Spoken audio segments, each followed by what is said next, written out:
Hey everyone, and welcome to another episode of Trauma Uncensored. I'm your host, Brooke Shearer. We've got another great episode for you today, which we will jump into shortly. If you're a regular listener of this podcast, thank you for your continued support. And if this is your first time listening, I'm so glad you found us. This podcast was created as a safe space for community, connection, resources, and support for anyone navigating trauma, grief, mental health, or pain. Here, your experiences are both valid and valued. Your story matters, and it's important to know you are not walking this path alone. It is my hope that each episode helps you feel more connected and reminds you that it is possible to not only live, but to truly thrive after hardship. Trauma Uncensored began as an extension of my own healing journey following immense trauma. The course of my life changed in the fall of 2015 and led to the tragic death of our 9-year-old son, Logan, in 2016 due to a distracted driver whose reckless choice behind the wheel led to the crash. In the time since Logan was taken from us, I have fought for my mental health and for my survival. That fight has led me down an unexpected path of discovery, healing, and recovery. It has given me the tools to sit here today and share these conversations with you. If you're new to the Trauma Uncensored podcast, I invite you to start with episode 1 titled The Crash. In that episode, I share the beginning of my story, which provides important context for the conversations and guest stories that follow. Speaking of guests, we believe our listeners' voices matter deeply, and we welcome those who wish to share their experiences. If interested, click on the submission link in our show notes below, email hello@traumauncensored.com, or reach out through any of our social platforms. Just be sure to include the word guest in your submission. All show information, resources, and links can also be found in the show notes. Be sure to follow us on our social media platforms and subscribe to us on Apple Podcasts, Spotify, or YouTube. And if this podcast speaks to you, and I'm sure it will, we would truly appreciate you leaving a review. Before we begin, a quick and important disclaimer. This podcast discusses topics related to grief, loss, trauma, mental health challenges, survival, and more. While I have gained deep personal experience in these areas, I am not a therapist, and this show is not intended as a substitute for professional medical advice, diagnosis, or treatment. So stay tuned for another installment of Trauma Uncensored, where, as always, we're healing out loud. Trauma Uncensored. Trauma Uncensored. Trauma Uncensored. Hello, Bri. Hi, good morning. I'm so excited to have you back. But you know what I'm even more excited for? What's that? Look what showed up at my door. Coffee. I got my coffee from Bri. Look, I haven't even opened it yet. Oh my gosh. I haven't opened it or taken a sip. I'm going to do that now. Okay. Your hair looks very cute, by the way. Oh, hey. Thanks. I chopped quite a bit of it off last week, and it's definitely much more lightweighted. I feel it's symbolic to the fact that I am finally cutting off the last bit amount of heavy weight in my life, and it's hard, but it feels good, and that weight is hopefully going to open up so much more for my life moving forward, learning about myself and getting to do things on my own and for my own. And so I kind of decided I was just going to chop it all off and see what grows back, kind of like in my life. What's going to grow back? So thank you. Yeah, it's kind of amazing how sometimes doing something like that in the physical to represent all of the emotional and stuff going underneath, how powerful and impactful it can be. It is. So. It is. My mom was like, I was so afraid you were going to hate it. And I'm like, it just like everything else going on right now. I mean, the decisions, even though they're hard and the process is hard, the decisions feel right. They feel good. And it was a good decision to cut my hair. I can still get it in just a tiny little pony. So that makes me happy too. I love that. Yep. So the coffee came from the coffee house, which is local in Franklin. Hello to the coffee house if you happen to be listening. And they are not a sponsor, but they could be. They could be. But you chose very well with the coffee. Very good. Yeah. This is my favorite coffee place in Oh. Franklin. Heyo, that's good. Thank you. Yeah, you're very I appreciate welcome. it. Of course. We ended last time. We were talking. We had such a wonderful episode. So this is part 2. But what we weren't able to get to, and I think is so important to talk about, is your experience you talked about the lead up to Bri's birth, but we Rio's didn't get birth. I'm sorry, your That's Bri. okay. I meant Rio. Listen, There's some shared letters in there. that's right. Well, and I've been telling people right now, I cannot be held responsible for the goofs that my brain is making because I I'm under understand. such a large amount of stress that it's just, at least I know who you are. Yeah, you know what? I'll take it. I'm not offended. So anyway, we talked about the lead up to Rio's birth, and we just barely touched on the day that she was born and what had happened, but we didn't get into the details. Andreas, which his episode released this week, he's gotten to tell everybody about his experiences from both childhood and how that was similar to his experiences with Rio and what that day was like for him.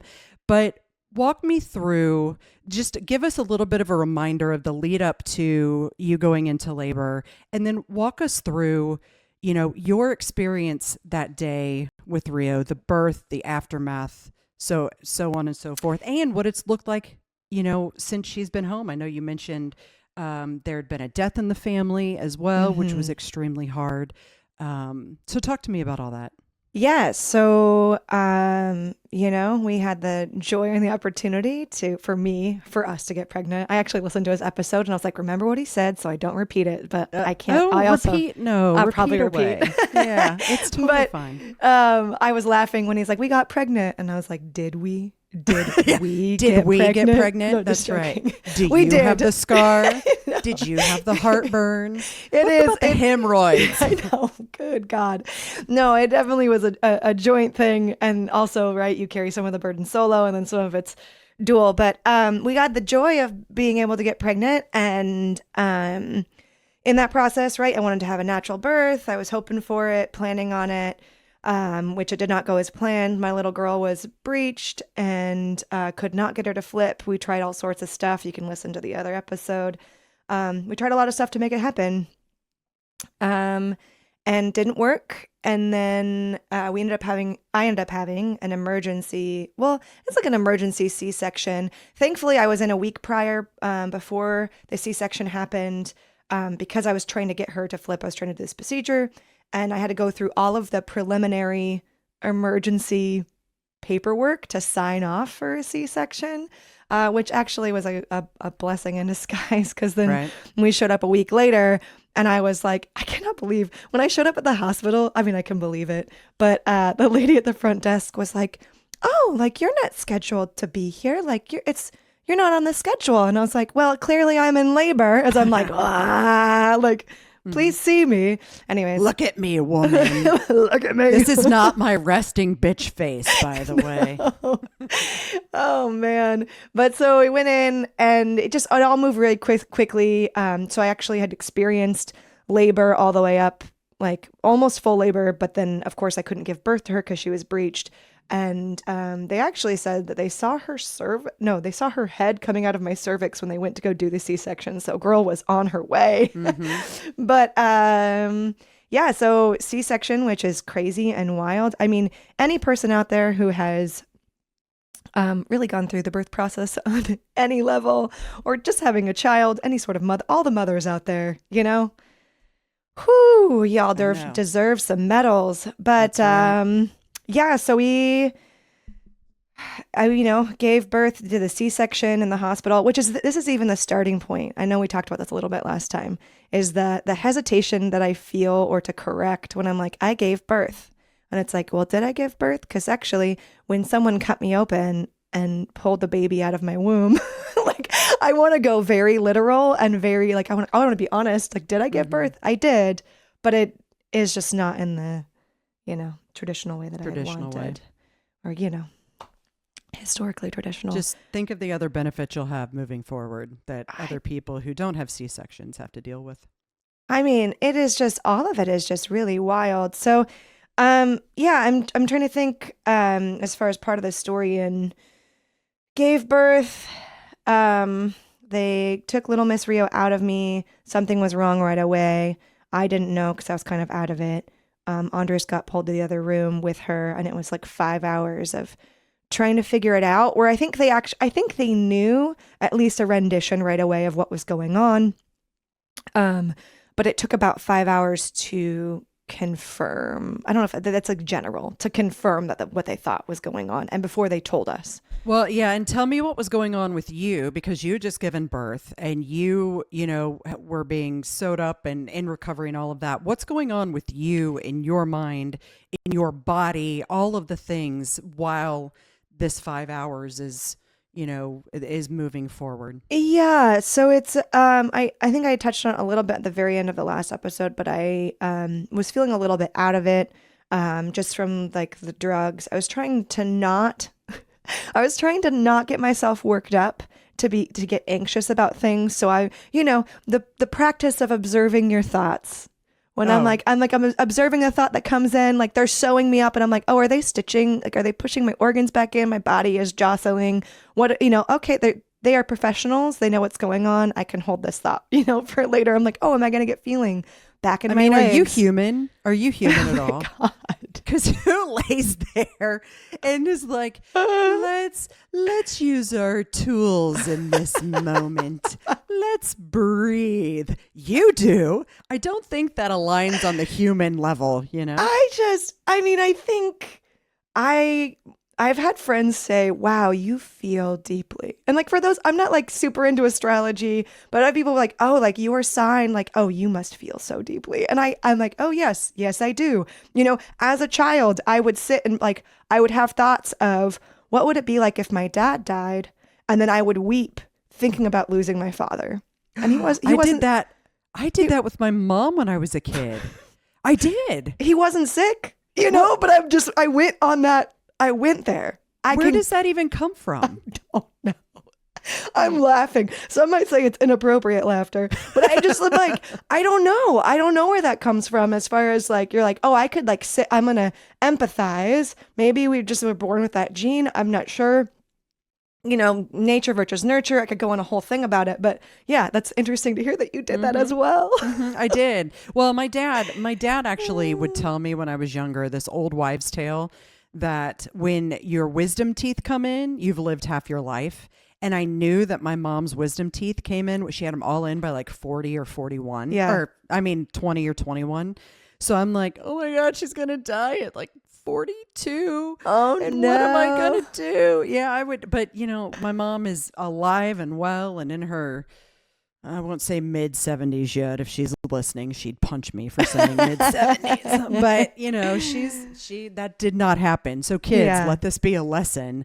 Old wives' tales are not accurate. That's right. exactly what they are. Tales. Oh my gosh. Yeah, I and thank you for that. Yeah, I can go to an emotional place pretty quickly. I could play things out to the end, and I could go through the emotional experience as if it has happened. And that can be good in scenarios, and it can also, you're like, is that necessary? Which is, I guess, kind of launches into this process with the whole thing with Rio and Rio being in the NICU, and knowing all of the ifs, like the what ifs, the things that could happen, that we could lose her. My baby is gone. She's been taken away. They're going to see what's wrong with her. Do we get to keep her? Do we get to spend time with her? Do we get to, experience motherhood with this child? And I'm like, do I want to, as I'm laying on the table trying to figure out if my feeling is going to come back into my legs, if I'm going to be able to walk again, if I'm going to get sensation back in my body, am I wanting to go to the emotional place of, am I going to lose my baby? And I think I don't know. I'm not saying how I process, like you're saying, is like abnormal. I've been told many times that the way I process is abnormal, but I try to enter, like I put a little pause. I'm going to do the same thing I said last time, which is like, I try to hold things with an open hand, and I try to just like, I notice you, but I don't want to go down that trail right now. And sometimes I think we've got choice, and when we go places emotionally, and sometimes we don't. Sometimes we're like, oh, we're here. Like sometimes things hit you. And if something hits me emotionally because I compartmentalize, because I push things off to the side, where I'm like, I'm going to revisit this later. And sometimes I do successfully and sometimes I don't. I've also put into a practice that if something hits me really hard, sometimes I just try to sit with it. And I'm like, I have got space right now to process this emotionally. I notice that I'm sad, I actually had a therapist one time. I had a therapist be like, oh, like, well, when do you set time to come back to process those things? And I was like, what? She's like, well, like if you're putting something to the side to come back to it, like when have you scheduled on your calendar to come back and process those things? And I'm like, I've never done that. I mean, like, I am like, when I lay my head down, I think through my day. There's rituals I have in prayer and my thought process that it's like more like, oh, when I physically pause my body, but I'm like, to actually put something on the calendar is like mind blowing. Anyways, I digress. I'm kind of going on a tangent, but nope, totally fine. To like just this practice, this ebb and flow of how do I hold something and like when is it like to feel it. So there's waves of like Andres coming back and forth. She may not be okay. I'm still feeling groggy. I'm also trying to acknowledge like, oh, I'm not in my best mind space. So don't take myself too seriously right now. But there's certain times in my life where I've put into practice, oh, now is not the time to process things fully or to take myself too seriously. The day before my menstrual cycle, the day before I start my period, I am going to cry over something. My life is going to feel like it might be falling apart. I have a friend, Shannon, if she ends up listening to this, I could send it to her. She calls them dip days. Like there's dip days that we have from like emotional hormones where you're like, oh, like I'm going to feel like the world's crumbling on this day. We're not going to take it too seriously. To actually learn this from her too is really fun.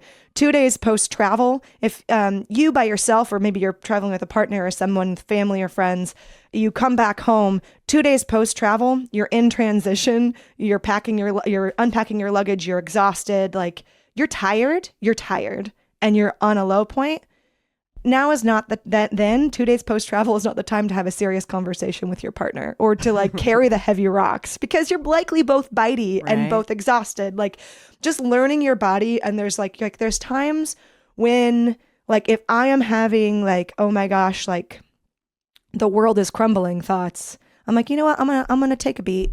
I'm going to take a beat and I'll check in with myself in a few days, and now's the time for self-care. I need to get some rest. Exercise, move my body, drink some water, blah, blah, blah, blah, blah, blah. So as far as you're saying, kind of like for me, when I'm like, okay, I'm getting sewed up, I could go down the line of all of the negative things that could happen. Am I not going to be able to see my daughter again? I'm noticing it. I'm not completely ignoring it. You can't ignore it because too, thoughts are so funny. When they come in, it's like, you're like, oh, I see you again. Okay. I'm going to try and hold you lightly and then maybe it goes away and likely it'll come back again as my husband was coming in and out of the room to be like, this is what's going on. This is what's going on. Do you give me permission? They want to know if I have permission to sign off on things. Like, are you okay if I make the decisions for us and for our baby? And I'm like, yes, please do. Like kind of crazy. And thankfully, one of my sisters had showed up. She lives 3 hours away ish. And she showed up in the hospital room, but I didn't know she was going to be there post-surgery when I was recovering, and I just started weeping. And so that's another thing where it's like I was so grateful to have somebody in the room because Andres was with our kid, with our little baby. I know, but that to somebody that was there that knows me, was able to support, and it just was it's safety, right? And I think sometimes emotions surprise you too in a way because you're like, oh, the safety of my sister who knows me and can hold space for me. And Absolutely. I just started weeping. And I there are thoughts that could be attached that are not, but I was so happy to see her likely processing them, just processing some emotions, whether they're attached to thoughts or not. So it's kind of a funny thing, our bodies, when sometimes we can process emotions with thoughts attached where we know exactly what we're processing. And then sometimes I feel like maybe the relief of seeing my sister was there, the safety was there, and it opened up space for me to start to process emotion. But it wasn't that I was like, oh, I'm processing blah, blah, blah, blah, blah, blah, blah right now. Well, and I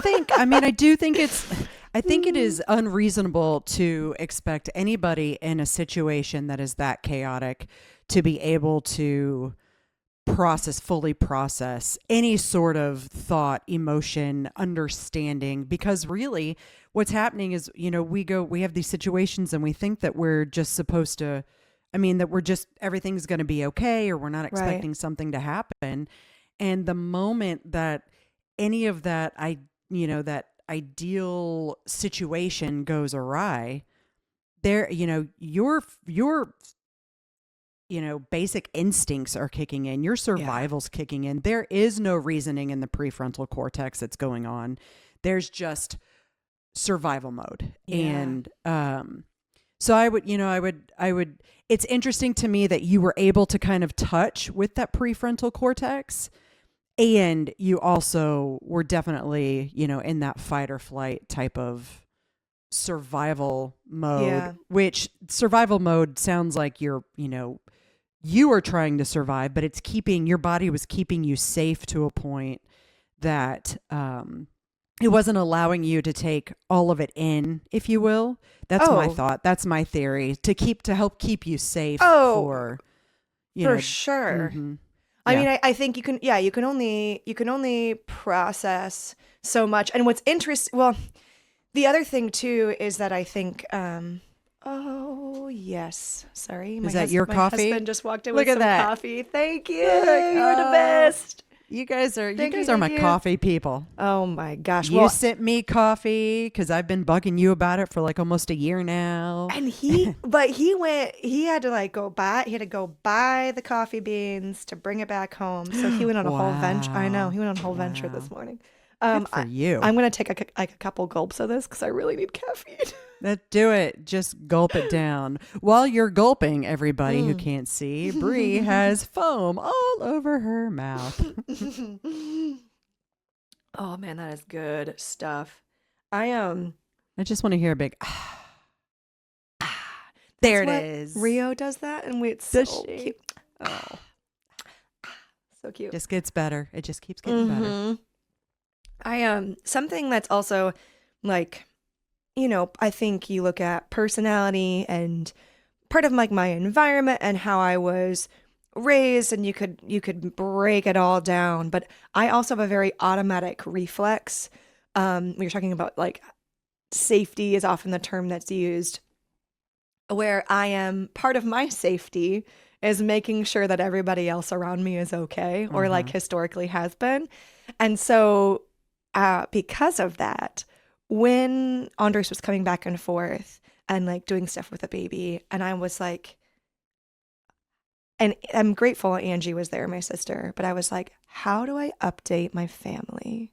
How do I update my family? Because I was concerned about them and how I shared the information with what was going on with Rio. So they all knew I was going into labor. They all knew so I'm like, oh, baby was born, yay, And my family, I'm an oversharer. I'm sure they're expecting, paragraph texts of this is what's amazing and this is what's going on, and photos and videos, and I'm sending nothing. And so I was like, Angie, before you text anyone, I'm like, please do not. I wanted to just be cautious, and also cautious in how I shared information of what was going on, because, and this is what we will touch on, but my mom had been struggling with his dementia. It was dementia diagnosis. I mean, the diagnosis kind of came and went. Eventually, I think they kind of landed on vascular dementia, which is and I'll just briefly touch on it, but it's you can have an episode where your memory is up here, and then you have an episode, and then it's a steep decline, and then you plateau for a bit, and then something might happen physically, like there's like record of like potentially mini strokes and different things too, but then something might happen again and then it's a steep decline. And so my mom had been dealing with dementia for like, it's about a 5-year period because 5 years. And something that's like different is like you think about people, and anybody who has gone through this, I mean, I am sorry. I don't wish this on anyone, with a person going through it or their family members. It's very difficult. But something that like memory, there's different ways you can kind of like lose your memory or different things happen. And some people will start to lose it slowly over like a 5 to 10 year period.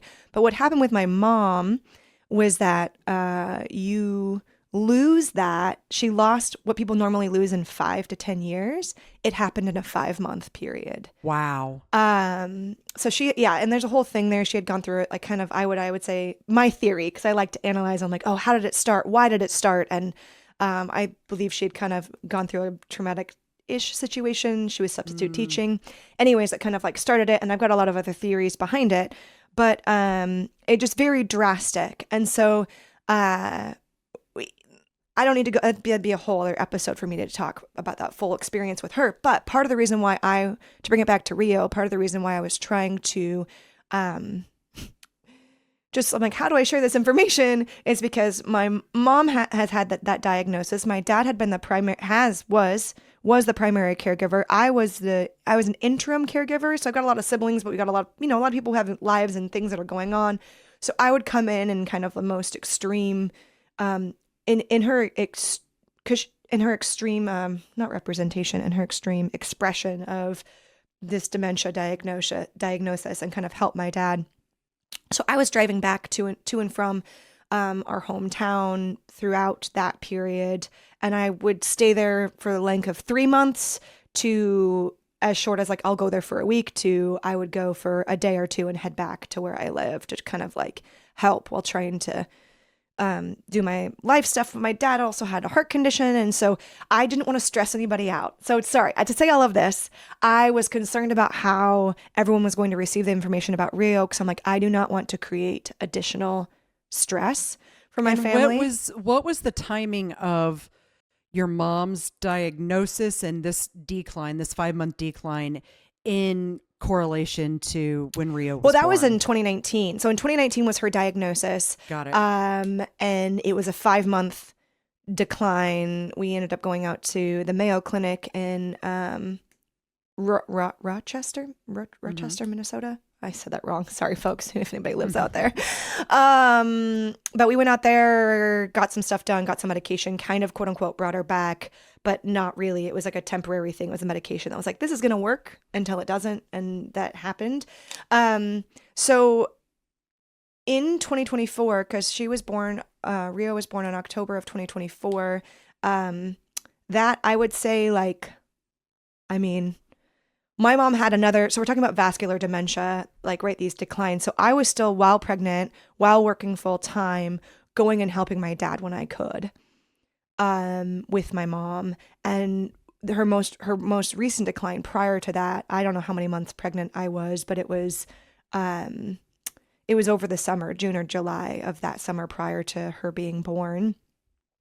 I mean, you could tell I was pregnant, and physically you could look at me and see that I was pregnant. So whatever that tells you.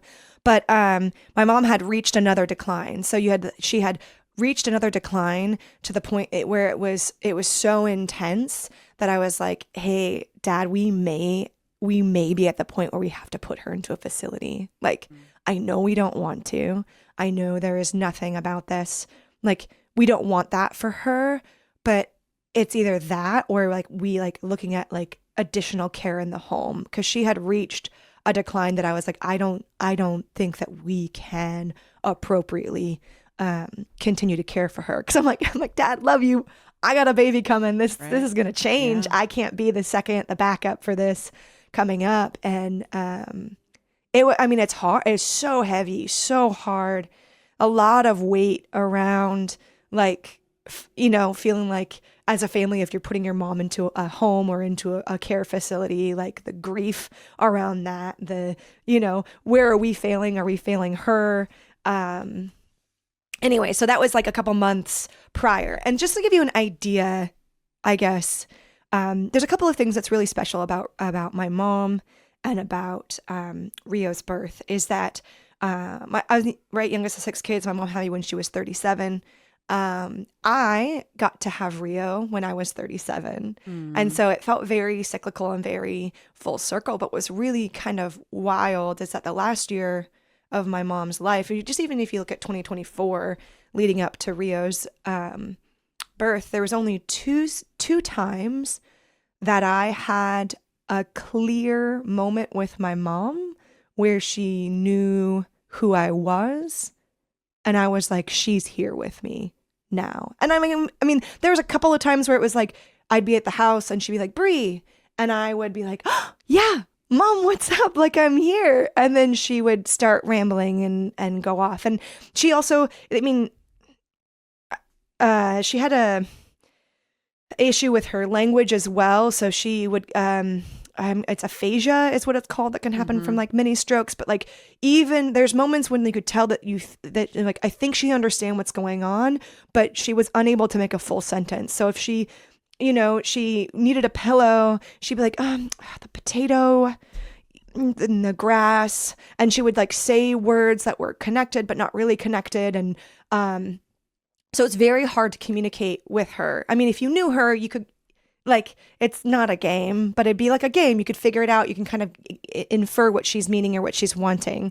And you could still get moments of joy and connection and smiling. But there was only 2 times that I was able to connect with her. Once was in January of that year, and it was a 10 minutes. I had 10 minutes, and oh man, it was 10 minutes of like, she was there. I could tell something shifted, and she's like, what's going on? Like, what's happening? And she started asking questions, and I was like welling up with tears.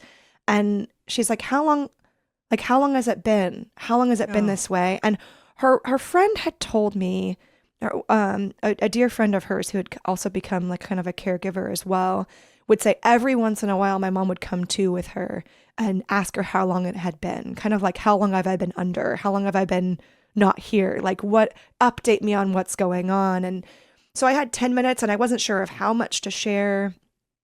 And, but as I was like welling up with tears, cause I was like, my mom's here for a second.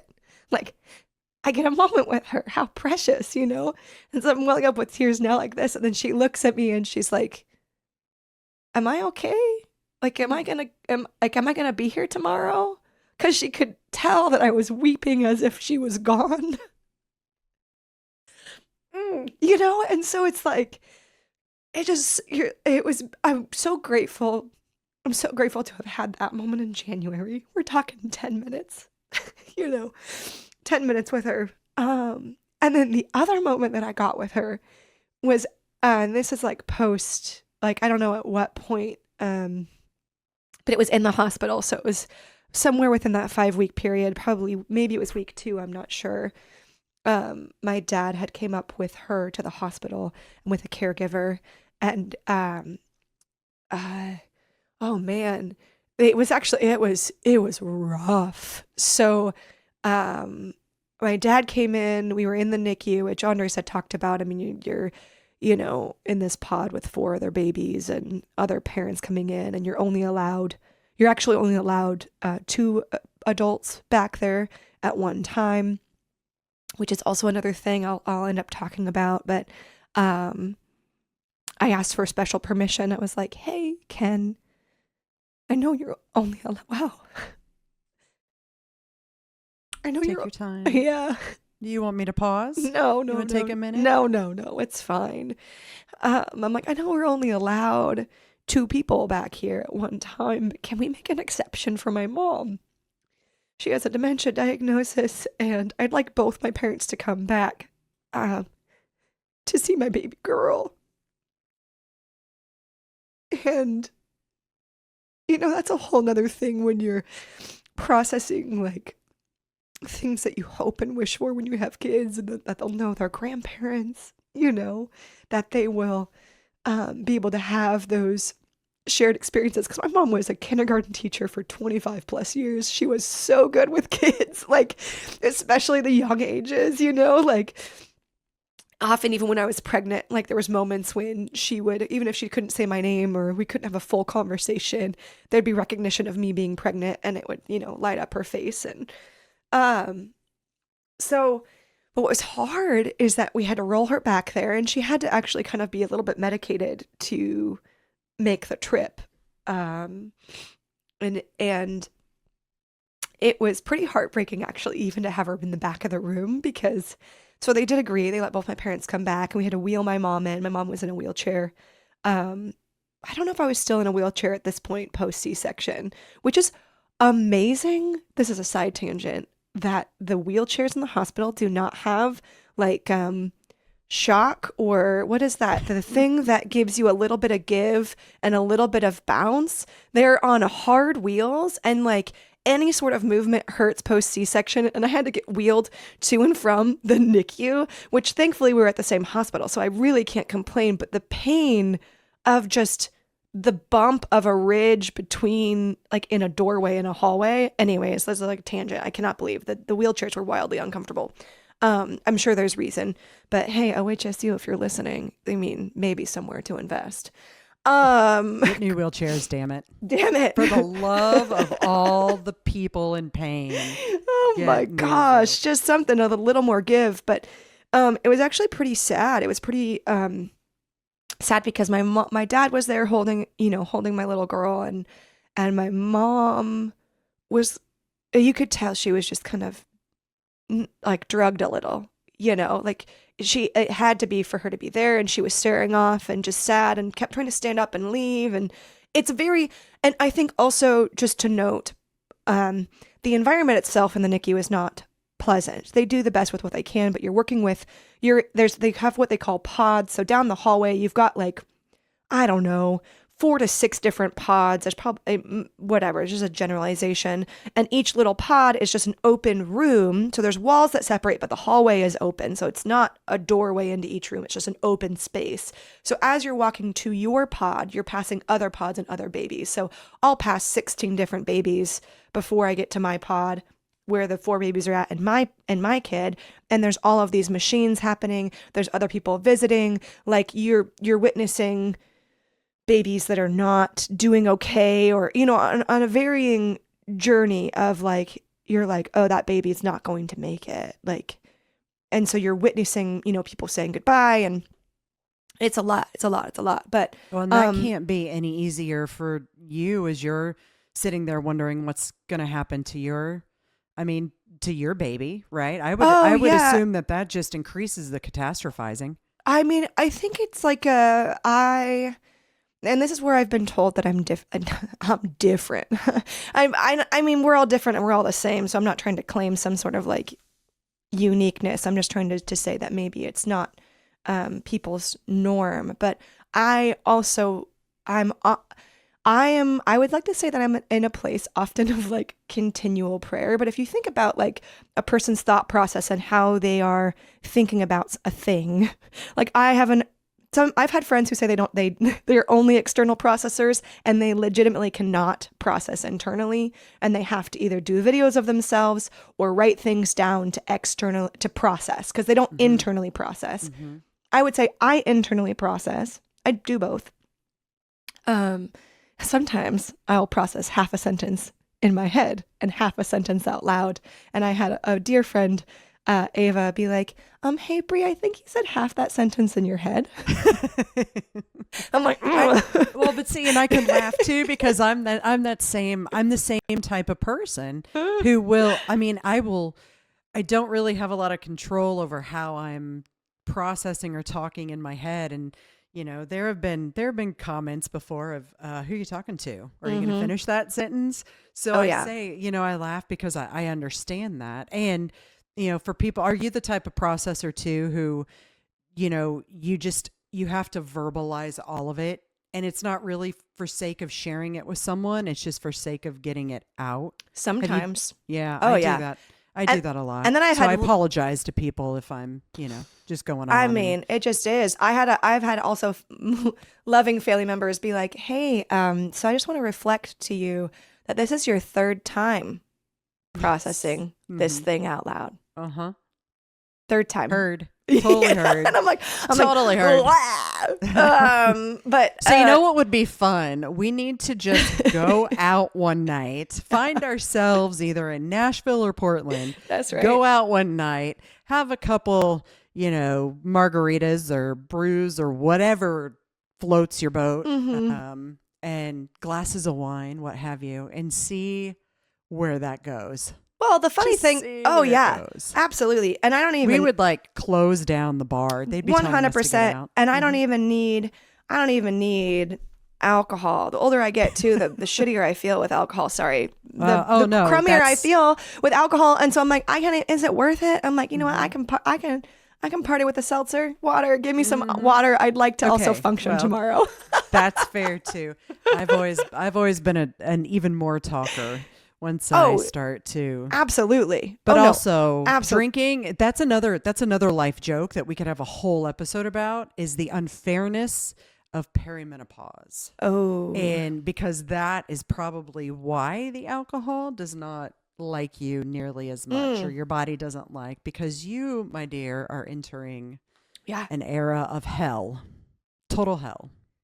Being a female body individual and the shifts and changes that go through, it is I wild. do. Respect. I sure do.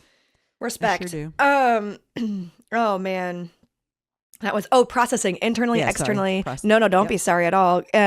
So in that, we're talking about prayer is where I went off on this tangent. But I do both internally and externally process. Often talk to myself out loud. But with prayer, like you're talking about like how heavy it would be in the NICU and walking through all of these and seeing all these different babies. And I kind of take prayer often as like, because I believe in a higher power. I believe, in a God that is bigger than us. There is a being, if you will, all knowing, that is outside of us. I just think there's something greater than us that can offer and provide assistance. And I often will I like to think of it as like turning my thoughts over.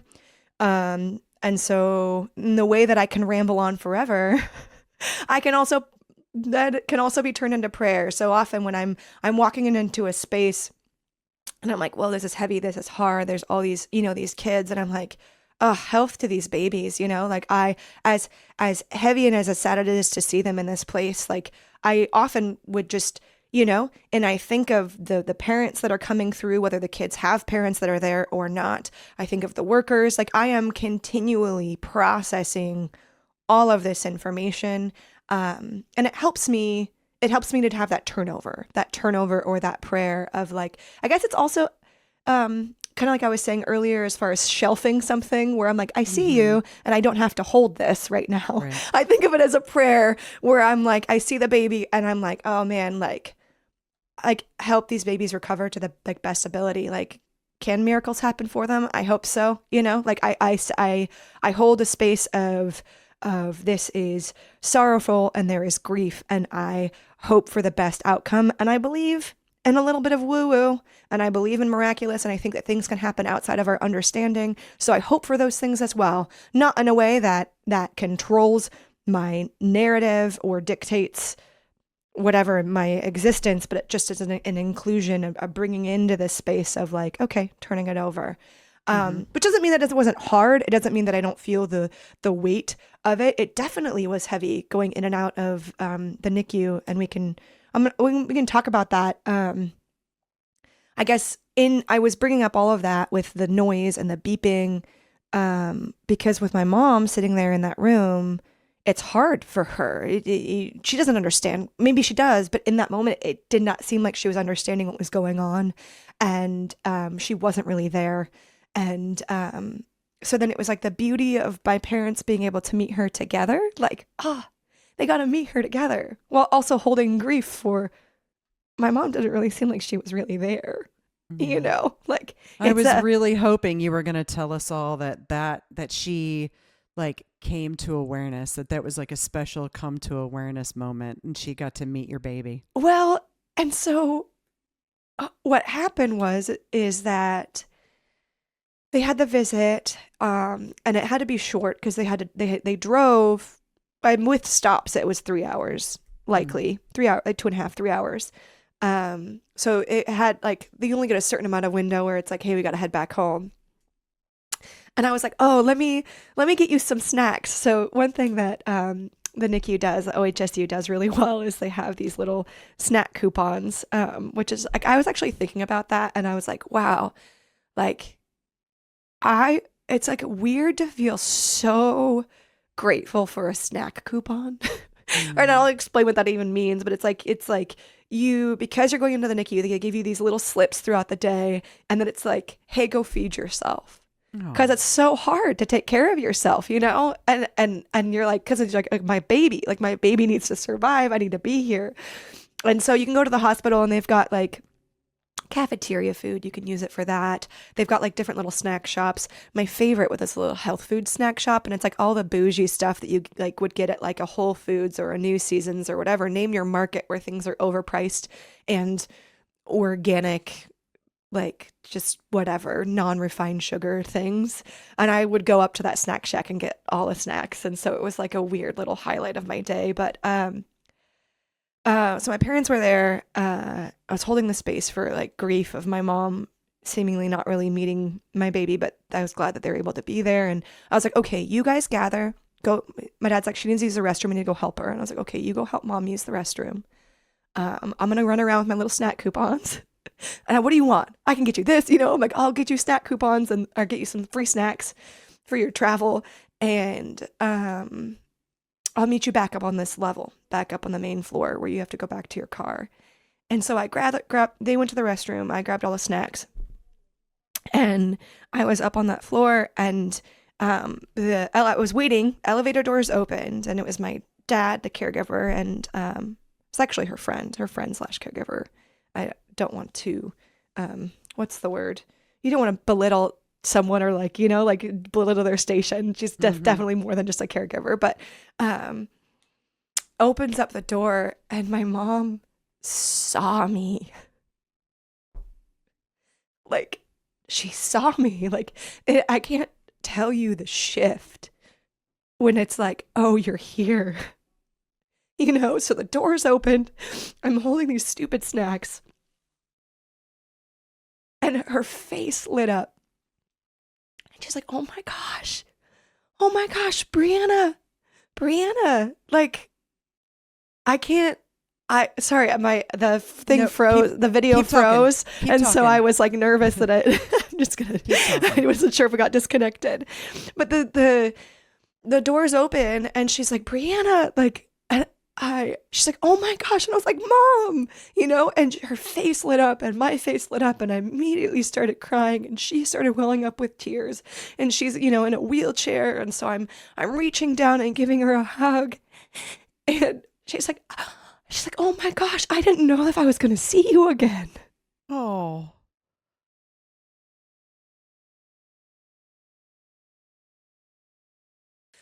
She was like, I was so scared. I wasn't going to see you again.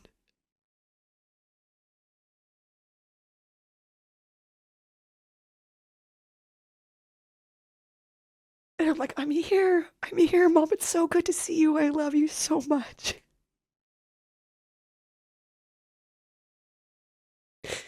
And I don't really remember like much else of what we exchanged. It was probably like, I don't know, anywhere from 3 minutes to 5 minutes that I had with her.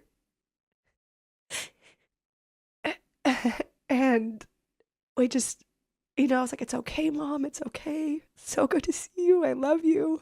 I'm right here, you know.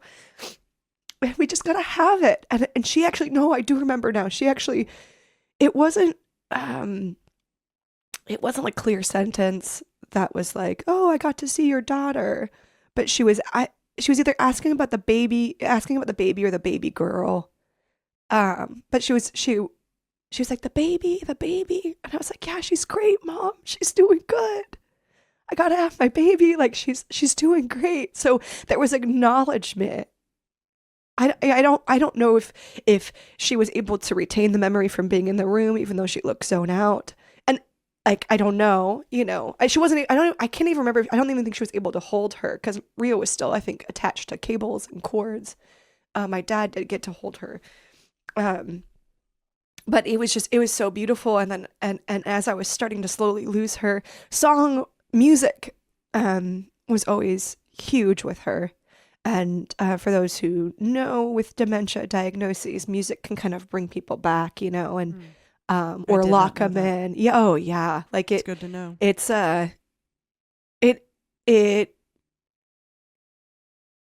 and maybe not even bring them back to where they can have a sentence, but it's like they can lock in and they can sing. Like for my mom, you sing a song that she knows, she lights up and there's joy, and so you can connect that way where you're singing. So I was singing some songs with her and singing with her, and she was just looking at me, and she kind of like slowly faded away. And it was also an interesting moment because one of the Nina is a woman who was one of the admitting people at the NICU, where you kind of come in and she gives you the coupons, and she likes to call herself a mama bear. And she had witnessed that moment. I don't know if I remember seeing her or not, but she had witnessed me singing to my mom. And so when Andres and I had actually months later, after we had left the NICU, we had come back and visited and said hi to Nina. And Nina started to well up with tears talking about that moment with my mom again and how beautiful it was and how like more or less blessed she was by that moment. But it was also sweet to have somebody else, I guess, witness it. Of course, my dad witnessed it too. But I was just like, oh, like, I don't want to sniff into the microphone. Nasty stuff. No, that is, well, and how cathartic is it as well? Oh my gosh. I just like, I was so grateful. Like, thank you, God, that I got a moment with my mom in the hospital. Like, I had that.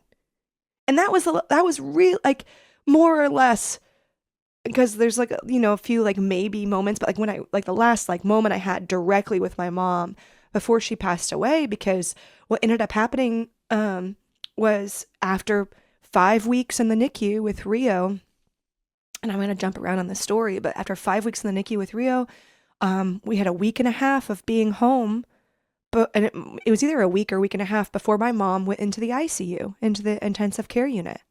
And then she passed away, I think like 11 days after that. And so it was within the same month that I was released from the NICU, or Rio was released from the NICU, my mom passed away. And there's so much more in that, that just was really, it just was like, and I've heard people talk about that, about like, I've heard other stories of like, oh, as one family member passed away, we entered in like a new family member. Like there's kind of like a, you lose one and you gain one. And, I don't know. I'm very grateful that I got that moment, I got that moment with her. Beautiful moment. And thank you for sharing. Yeah. I mean, I know that there are others out there who are going to, that's going to resonate for sure. And it seems, while I don't have that specific experience, what I find beautiful about it is that in the aftermath of everything, in retrospection, in moving forward and healing, you are able to look back at that and recognize the gift that you received, and being able to let go of the anger and and this isn't for you, this is for everyone, but things are gonna happen in life. I was telling Danielle this morning that I'm pretty sure at this point I've checked off nearly every single life box there is, aside from a couple things that I'm not going to put out, in the ether, because I don't want to invite that upon myself right now. And, everybody's going to experience at least something, and being able to, even in the pain and in situations where there's anger, you could say, why my mom? And, I didn't get this with her, or what have you. Being able to look upon these experiences and find the underlying meaning in them, and understanding that these are situations that have been strategically placed in your life, and to have gratitude, look at the situation. Yeah, I hate that your mom has passed, and you're able to look at those specific times with her. And the light that I see on your face just by watching, even through the tears, it's a beautiful thing. And that is what walking alongside the grief and the joy looks like. And that is the gift that we are given as humans. We could take our situations and we could just be pissed off and angry for the rest of our lives. Or we could find space to hold what has happened in the negative and what has happened in the positive, and be able to kind of meld those together. And nothing's going to be perfect. Yeah. But focusing on the joy and the light that came from those experiences, even if you still can't hold them moving forward. Yeah. Is what it's about. Well, absolutely. And I think, I don't know. I think we're not guaranteed a lot of things. And ma'am. I understand, I look back at my life, there's so many different things that I've wept over and been fatigued over, really. When you were talking, there was just moments that came up, like thoughts that I had where I was like, oh yeah, I remember the first time that I used to look at movies and TV shows, and I'd watch someone ugly cry, and I'm like, no, who cries like that? Who ugly cries like that? No one, And then I had my first heartbreak. I was with a guy for 5 years, and we broke up, and I thought it was going to be all the things. And then I was weeping, and I was like, oh, there she is. Ugly crying does happen, that too, which even looking back on, anyways, so relationships ending and the difficulty of that. Oh no, I just lost it. I just distracted myself. There's two things that came up. Sometimes I think it's fun to just share. I'm like, oh, this little thought came up. And scene. It's been great. It's been great. Everybody, thanks for listening. No. Bri has lost I've her lost spot. it. I've lost my spot. That's so funny. Always. It's okay. Maybe it wasn't meant to be, but oh no, the other thing that came up when you were talking that made me think of is there have been moments in my life where, because it is a practice. Gratitude is a practice. Reframing. The switching your thoughts, the practice. It's another sister, Darla. Love you, Darla. That I learned from her early on was instead of the why me, why did this happen to me? Just a shift to what for. What, I love that. What for? What's the purpose for? Is there purpose? And I'm not saying never would I ever try and sit on some high horse and be like, all of this tragedy happened to you for a good reason, because F that. I think there are some things in this life that happen that I do not wish on anyone ever.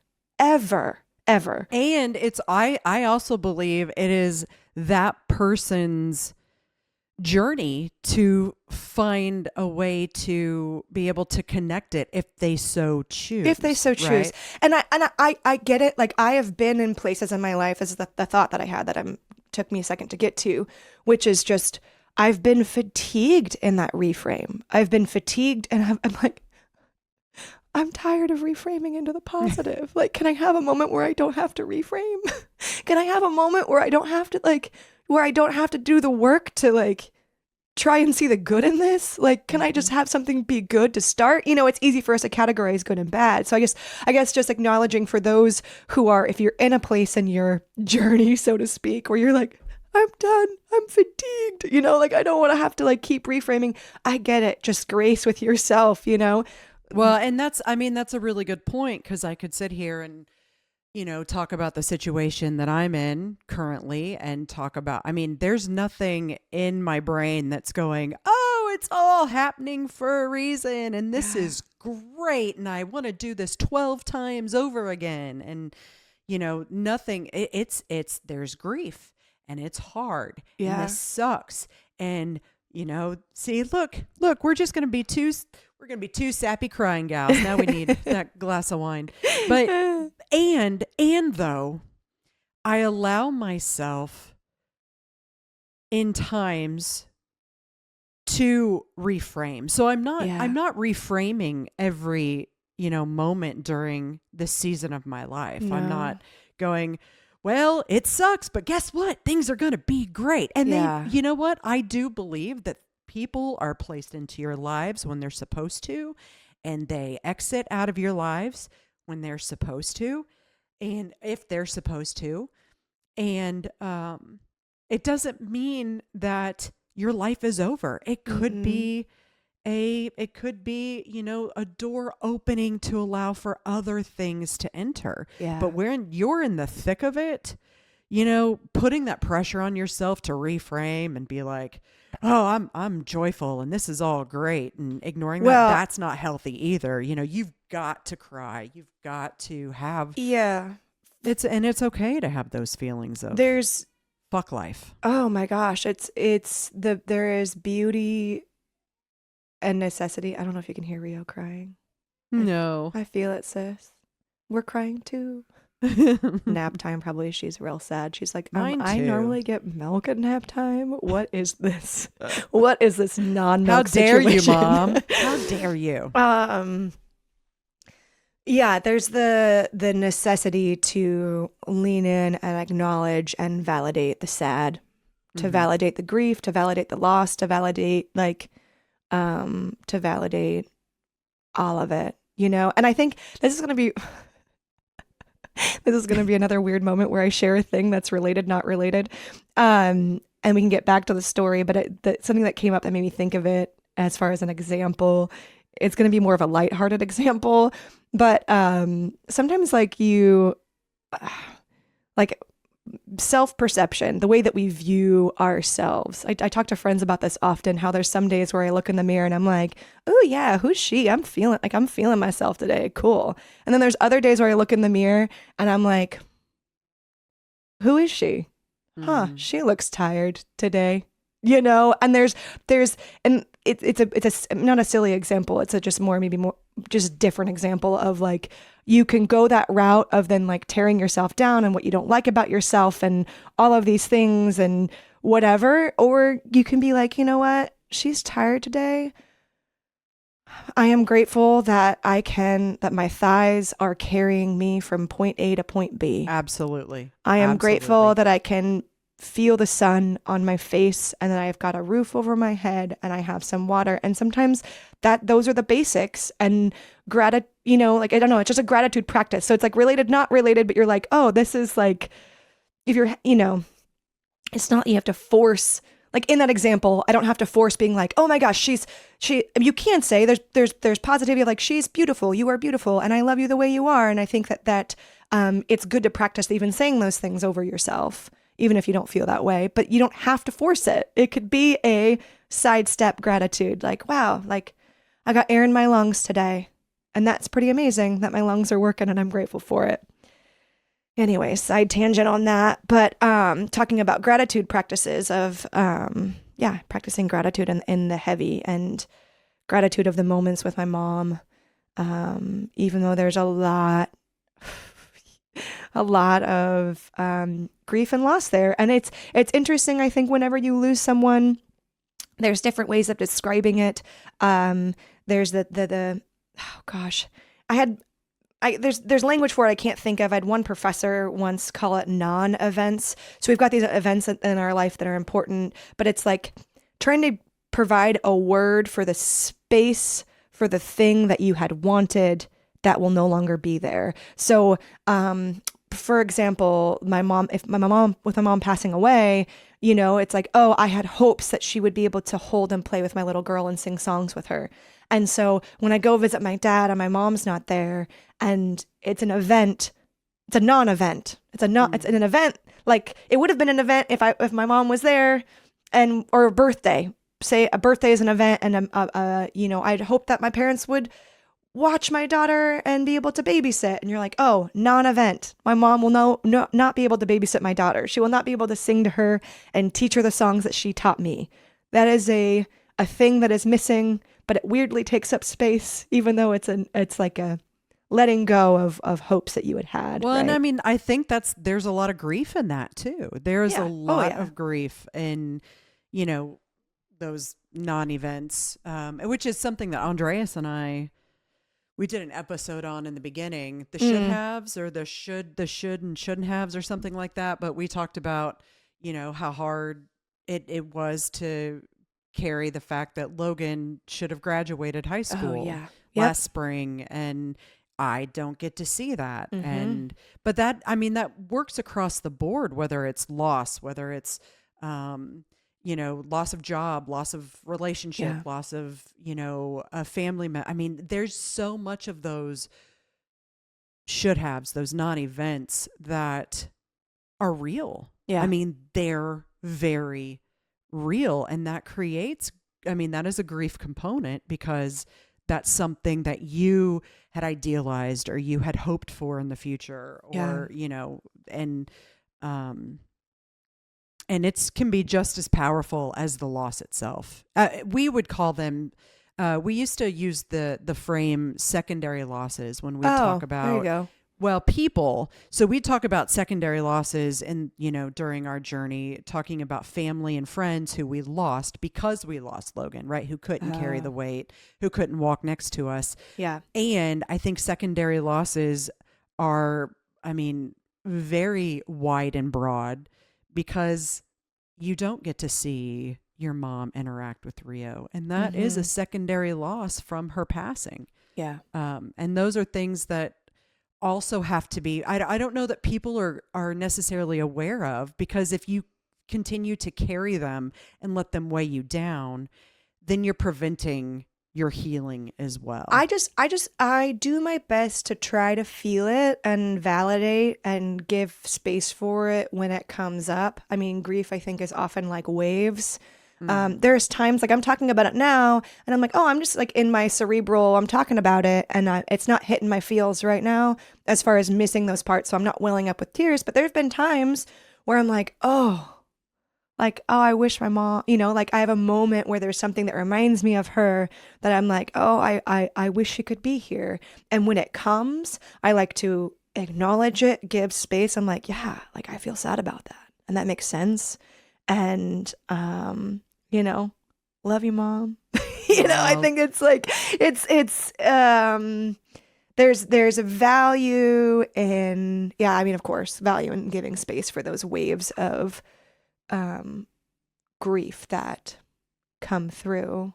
And look at the gift that she has been able to provide you, that you're sitting here communicating to the people who are listening or watching and allowing them to understand that it's okay. I mean, I would love at some point to do just an entire episode on chronic pain, which is because there are certain things over the past few months that certain dots I've been able to connect with my chronic pain in order to learn about the nervous system, the lack of safety it feels in a particular situation, and how removing that situation is helping my body. Like my chronic pain is very slowly dissipating. Wow. The more I remove that, that issue. And it doesn't just have to do with the nervous system feeling, unsafe or dysregulated from a person, a place, an event.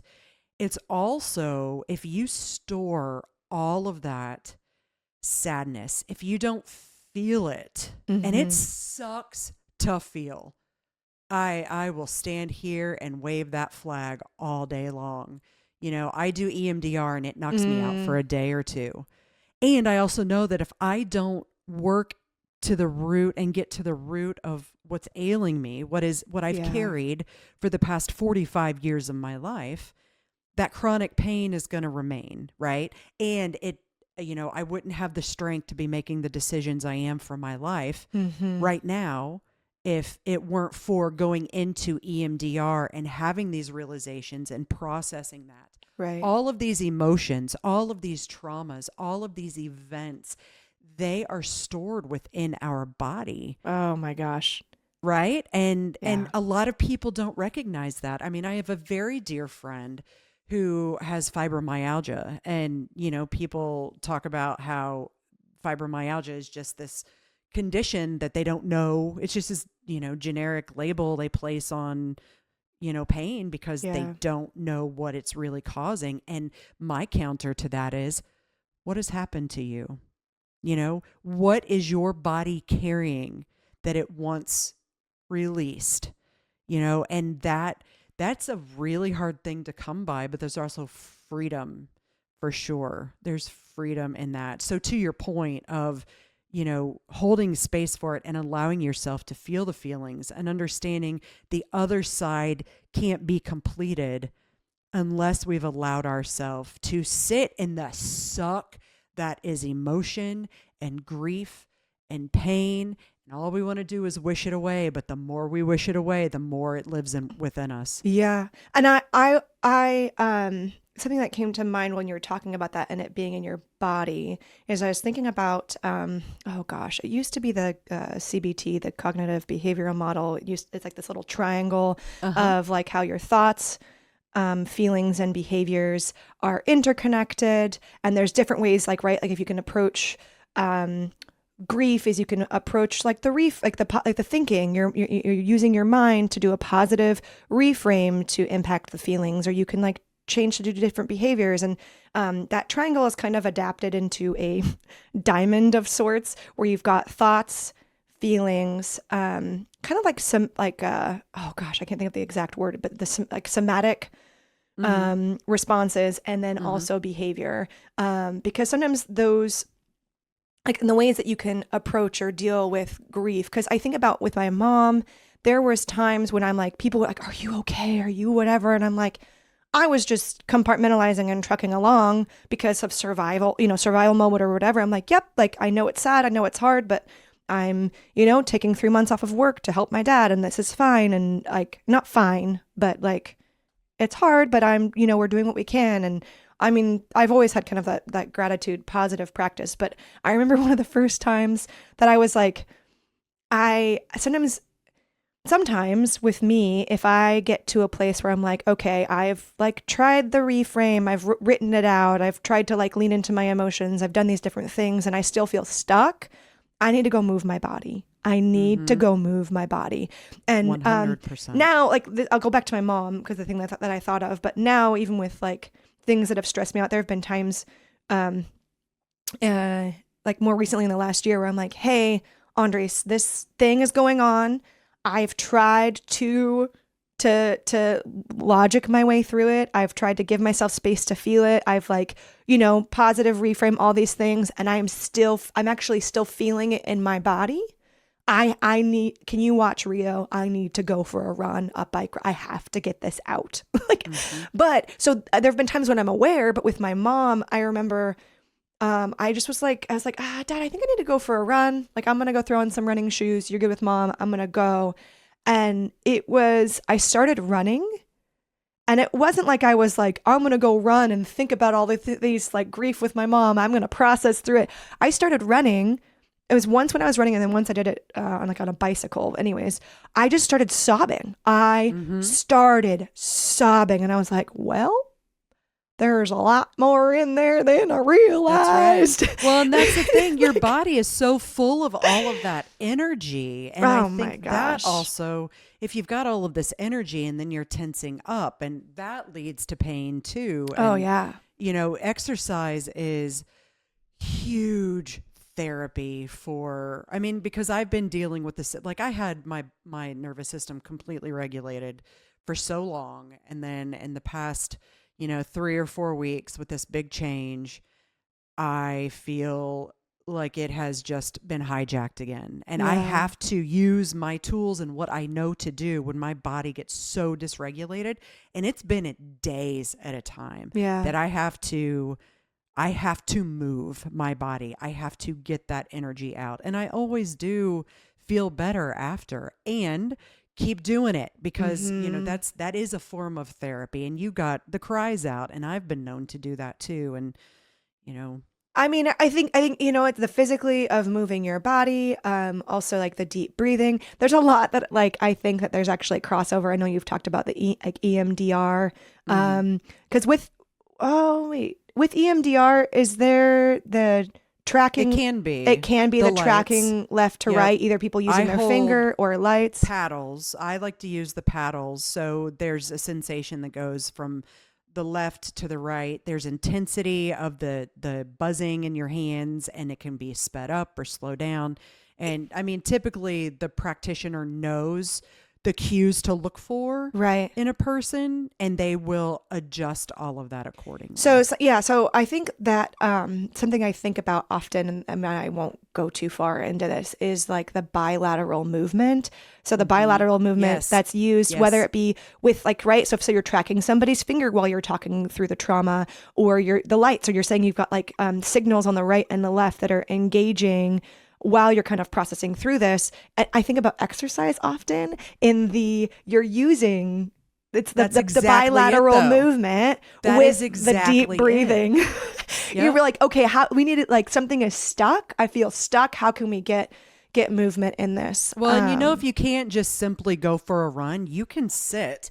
If you're like sitting at work and you can't go for a run, you can tap your feet. I was just going to say tapping. You can do tapping. You can move your feet like up and down as if you're going for a walk. You can tap your hands or your palms on your legs back and forth. It is about that bilateral movement, which is, I'm so glad you brought that up, because that is a huge part in helping the brain process. Yeah, for sure. You know what? You're going to hate me, but my battery on my computer is at 4%. Okay. No, that's fine. That's fine. I guess in this ending, I guess we can end, or there's so much more with Rio, but oh yeah, well there is. It's okay. And so for people listening, I will have these conversations with Bri are extremely enlightening. I know you laugh, but see, I learned things today just by sitting and listening to you. And there's so much value in being able to have these conversations, and not just having the conversations, but being to, intertwine, experiences and tools and being human and all of that. And we will get to Rio. It's going to happen. We will make it happen. Well, I guess if we're not going to go into it, I guess one thing else I wanted to say, I guess in this, like, even processing trauma, because I know I ended up talking about my mom a lot this episode. So funny. That's what you needed to do. But, you needed to do that today. Yeah. I mean, I think it's also like fair to note that in my processing of grief with my mom, I had moments where I was in my car and I was so angry. I was screaming at the top of my lungs, and I actually punched my steering wheel. I was like, ah! And I'm like, whoa, who is this? What is this? That's also getting the energy out. Yeah, I mean, so it's not, in processing grief and all of this, like, I definitely can have gratitude for the good moments and gratitude for the good things that have come out. But I've also experienced, a range of emotions. And that's all of it as well. That's exactly how it all is supposed to work. Yeah. It's not either or, right? It's and it's all encompassing, and it's going to be ugly, and it's going to be beautiful, and it's going to be full of tears and laughter. And it's not one size fits all. It's not as simple as people want to believe that it is, and if people are willing to sit in the grief and the pain and the anger and be able to reflect in joy and happiness, or have positive outlooks for the future, make all of those connections, that, again, like I mentioned before, that's where the true healing exists. I believe, anyway. It's beautiful. Beautiful. It's been a beautiful episode. Thank you again for my coffee. Yeah, you're welcome. And my little snack. I haven't eaten it yet. I figured it would not be a good idea to eat right before. No, right before, because I'd be, things happen after you eat. So I'm I like, know. I'll save it. I have to actually go get Mallory from school today too. She's gotten yeah. into the habit of, Mom, can you come pick me up from school? I don't want to ride the bus. And I'm like, you ride the bus, but there are some days I give in. I understand. Mom. Yeah. So that kid. Oh. So yeah, thank you everybody. I'm really hoping people stuck through to the end of this because there's some great information. And if you did, thank you so much for hanging out with Bri and I once again. Thank you. Or Bri and me. I guess I'll be grammatically correct. I don't know. And we will have Bri back because we will get to the Rio story. I promise. Oh my We keep promising it and it will happen. Mm-hmm. It will happen. All right. So until the next episode, thanks everybody for joining us and we'll see you then. Bye. Bye.